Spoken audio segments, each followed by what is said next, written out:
All right, everybody, ready to dive into some German politics? Always fascinating stuff. Yeah, it really is. Lots going on. So we're going to be looking at this YouTube video by political commentator Jeff Taylor. Okay. And the title alone is pretty wild. Germany just did a terrible thing. Oh, wow. So that's quite a statement. Yeah, it is. Sets the stage for a pretty interesting analysis. So what exactly did Germany do that's so terrible, according to Mr. Taylor? Well, he seems very concerned about the new Chancellor Friedrich Merz. Okay, MZ. MZ, yeah. Right. Saying that he is trying to steer Germany and maybe even Europe as a whole towards independence from the U.S. That's certainly a bold claim. Yeah, and he even uses terms like European empire, which paints a pretty dramatic picture. It does indeed. I mean, historically, those words carry a lot of weight, Exactly. a lot of baggage. So that's what we're going to be trying to figure out today. Is this a legitimate concern? Is MZ really leading this charge away from the U.S., possibly even jeopardizing NATO? And what about the AfD, the Alternative for Germany party? Right. They seem to be gaining some traction. So how do they fit into all of this? We're going to unpack all of that along with the potential consequences for Germany, Europe, and the transatlantic relationship. Yeah, I think it's important to start with a little historical context here. Okay. Germany's relationship with the U.S. has been complex. Yeah. And it's evolved a lot since World War II. NATO, for decades, has been the cornerstone of their alliance, symbolizing unity, shared security interests.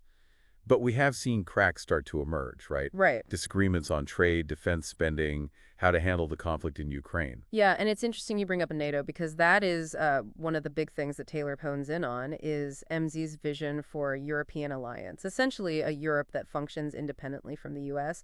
He actually even uses a direct quote from MZ where he talks about achieving independence from the USA. And so Taylor argues that this would weaken NATO and that MZ is basically sawing through the connections that have held the U.S. and Europe together. So he's really painting this picture of Europe breaking free from U.S. dominance.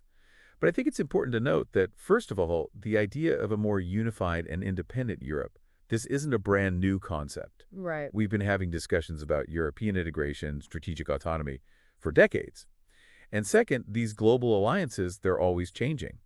So a more independent Europe might mean some adjustments to NATO, but doesn't necessarily mean the end of it altogether. Yeah, it's almost like Taylor's suggesting that MZ wants to create a new European empire. Yeah, with Germany leading the charge. He even compares it to like Germany trying to establish vassalage within some new German-led European empire, which sounds pretty intense. Yeah, that's some pretty strong language he's using there to get his point across. But we have to remember that political rhetoric, especially these online videos, tends to be exaggerated. Right. So MZ's vision, it might simply mean he wants Europe to be more self-reliant, to have a more prominent role on the world stage, not necessarily that he's out to dominate. Okay, that makes sense. But what about the AfD? Right, the AfD. They seem to be gaining some ground politically, and Taylor argues that MZ might be aligning with some of their key ideologies, especially on immigration. Well, the AfD is definitely a force to be reckoned with. Their rise has been pretty remarkable. Yeah. 20.8% of the vote in the latest elections. Yeah. That's huge. That's significant, yeah. They're all about stricter immigration controls. They're skeptical of the EU. They really emphasize national identity. Right. And it reflects a bigger trend we're seeing all across Europe. Populism, nationalism, anxieties about globalization, cultural change, economic uncertainty that's fueling all of this. Yeah, and Taylor even highlights how MZ initially was kind of tough on immigration, kind of echoing the AfD's views. Okay. But then he seemed to soften his stance when it came to actually forming a coalition government. Right, right. So, now he's got to work with the Social Democrats and the Greens. Right. And Taylor is questioning whether he's actually going to follow through on any of his earlier promises on immigration. Well, it's true that in politics, alliances often require compromise. Yeah. Forming a coalition government means you got to find common ground, adjust your stance on certain issues. So I guess we'll have to see how MZ's policies actually play out. Right. Whether he sticks with a tougher approach to immigration or goes a more moderate route. So, wow. We have a new chancellor with a pretty ambitious vision for Europe, a rising populist party, and already strained relations with the U.S. What do you think about all of this? I mean, is MZ's push for a stronger, more independent Europe the right move, or could it backfire and alienate the U.S. even further? It's complicated. There are a lot of moving parts here. Absolutely. And to add to that, Taylor also brings economics into the mix. Okay. He contrasts the U.S. drill baby drill energy policy with Europe's net zero goal, meaning no net carbon emissions. Right. And he argues that that could have pretty big consequences for the European economy. Yeah, he even uses this colorful phrase, the woke net zero tail wagging the MERS dog. Okay. So he's basically saying that MZ might have to put climate policies ahead of economic growth. Hmm. Interesting. Yeah, and he also points out the differences in the employment models. Between the U.S. and Europe. Yeah, arguing that Europe's more worker-centric approach, where the employee is always right, could stifle economic growth compared to the U.S. system. So he's presenting a particular perspective here, emphasizing economic concerns, potential conflicts between environmental policies and economic growth. Right. It's important to remember this is just one viewpoint, and there are other perspectives on how to balance economic prosperity with environmental sustainability. It does sound like he's painting a pretty bleak picture of Europe's economic future. He even uses terms like going broke and self-destruction. Is it really that dire? I mean, there must be counter-arguments to this Europe is doomed narrative, right? Oh, absolutely. There are always multiple sides to every story. Taylor's focusing on the potential downsides, but others argue that these European policies are crucial to address social and environmental problems. So is MZ steering Europe towards a brighter future, or is he leading them down a path of economic ruin? And where does the U.S. fit into all of this? Lots of questions. Lots of questions.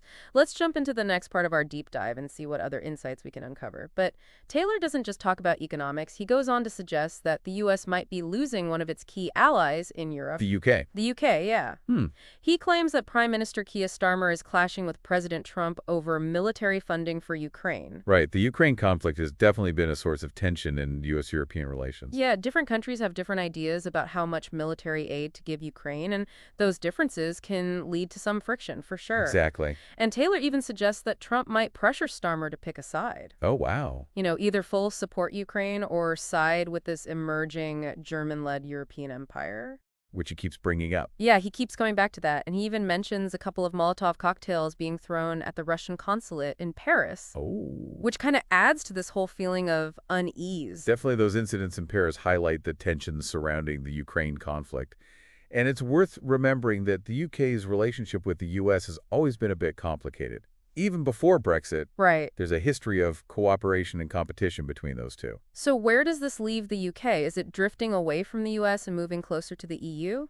Taylor seems to think so, and he doesn't hold back in his criticism of European leaders. He says they're more focused on internationalist programs like global wealth and population redistribution than on taking care of their own citizens. He's using some strong language there, suggesting that European leaders are putting global agendas ahead of national interests. Yeah, it's a common theme in populist rhetoric, this idea that globalist forces are eroding national sovereignty. Right? It's like he's setting up this battle between two opposing visions. On one side, you have the American ideal of individual liberty, free markets, national strength championed by people like Trump and Elon Musk. And on the other side, you have this globalist agenda that prioritizes international cooperation and wealth redistribution, supposedly pushed by European elites. It's an interesting dichotomies that he presents, but these are complex issues with lots of nuance. It's not always a simple us versus them situation. Yeah, and he really drives his point home by translating internationalist programs as forcing the wealth to flow out while welcoming the newcomers to flow in. Wow. So he's painting a pretty negative picture of these policies. He is. Do you think his assessment is accurate, or are there other ways to interpret these policies and their potential impact? It's a good question. It's easy to get caught up in the rhetoric, but we need to step back and look critically at the claims being made. Exactly. So as we continue this deep dive into German politics and its global implications, let's keep our critical thinking caps on. Absolutely. And let's remember, this is just one YouTube video, one perspective on a complex issue. There are many other voices and viewpoints to consider. Okay, good point. So Taylor ends his video with a pretty stark warning about Europe's future. What does he say? He describes a continent drowning in red tape, becoming too expensive for businesses to operate, and eventually collapsing under the weight of excessive taxation. That's quite a dramatic prediction. It is. It sounds like he's presenting a very black and white view of things. The U.S. is this beacon of hope and prosperity, while Europe is on a path to self-destruction. But is it really that straightforward? Right. I mean, both the U.S. and Europe face their own unique challenges and opportunities, and their economic and political systems have both strengths and weaknesses. For sure. So as we wrap up our deep dive into this YouTube video and all the questions it raises, what are your main takeaways? What parts of this conversation stood out to you? I think the biggest thing for me is the possibility of a shift in the global balance of power.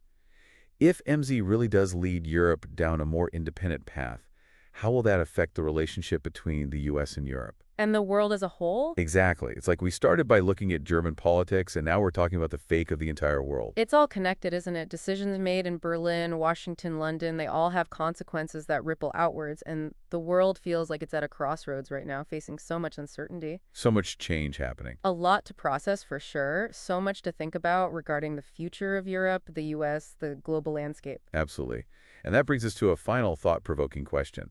If MC really does guide Europe toward more independence, what role will Germany play in this new world order? Will it be a force for cooperation and stability, or will it prioritize its own interests, potentially leading to more division and conflict? Wow, that's a question we could debate for hours, but unfortunately that's all the time we have for today. Time flies when you're having fun.